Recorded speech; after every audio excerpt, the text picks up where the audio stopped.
wants to know if you can give any examples of wrestlers that were blackballed or banned from the business, and if so, what were the reasons? Oh, well, blackballed or banned from the business is almost like never in wrestling. Never is 6 months or whatever. Well, blackballed and banned, used to be actually longer, maybe a year and a half or so, whatever.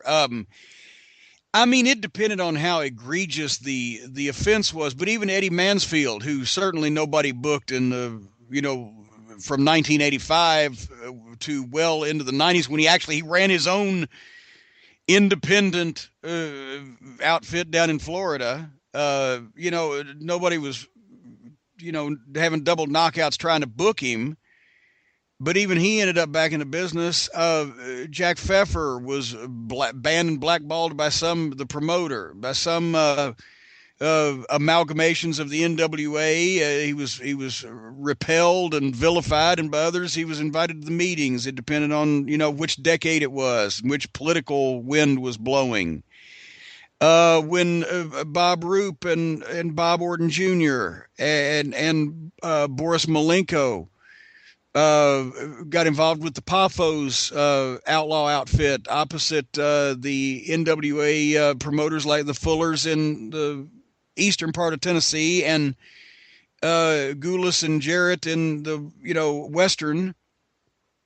Those guys were blackballed until Bill Watts, who didn't give a shit and liked Orton and Roop as talents, ended up booking them, and that became a way for them to get back into business probably a year and a half later.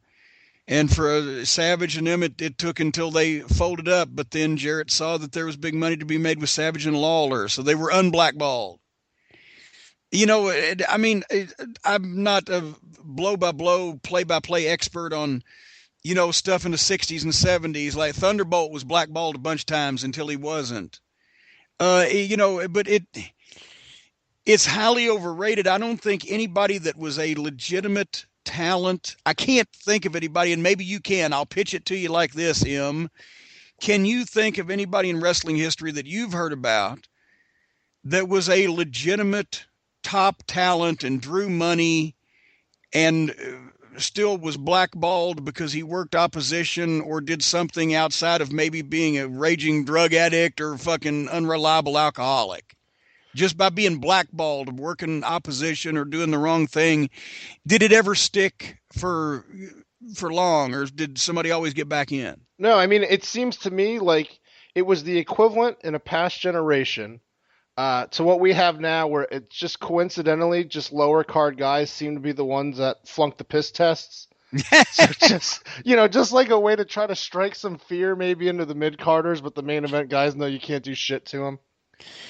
Yeah, that's yeah. There was a lot of underneath guys that I'm sure probably pissed off the wrong people, and we didn't hear from him. But if it was a top guy, he eventually found a way back.